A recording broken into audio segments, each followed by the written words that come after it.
একজন মেয়ে যখন চুপচাপ হয়ে যায় তখন বুঝে নিতে হয় তার ভিতরে কিছু একটা ক্ষত বিক্ষত হয়ে গেছে।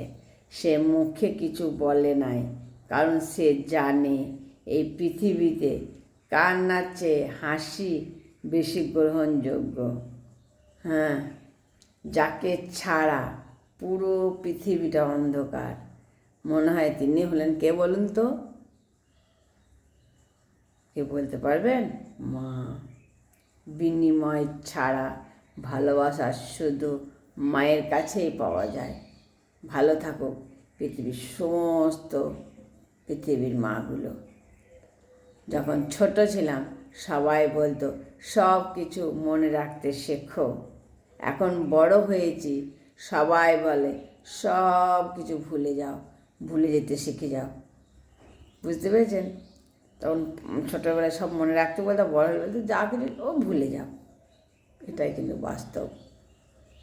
চোখ পৃথিবীর সব কিছু দেখতে পায়, কিন্তু চোখের মধ্যে যখন কিছু একটা ঢুকে সেটা কিন্তু সে দেখতে পায় না। ঠিক সেইভাবেই মানুষ অন্যের সব রকম দোষ দেখতে পায়, কিন্তু নিজের দোষ কখনোই সে দেখতে পায় না।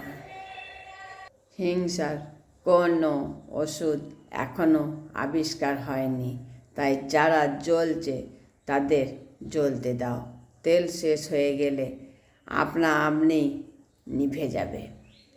দুঃখগুলো কাকে বলবেন? যাকে বলবেন সে হয়তো দুঃখ দিয়েছে, নয়তো দেবে।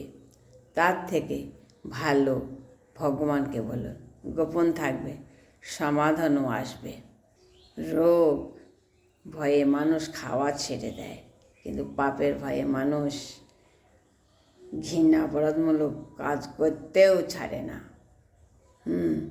গরিব মানুষগুলোকে কখনো অবহেলা করবেন না, কারণ ধনী হতে অনেক সময়ের প্রয়োজন হয়, কিন্তু গরিব হতে বেশিক্ষণ সময় লাগে না।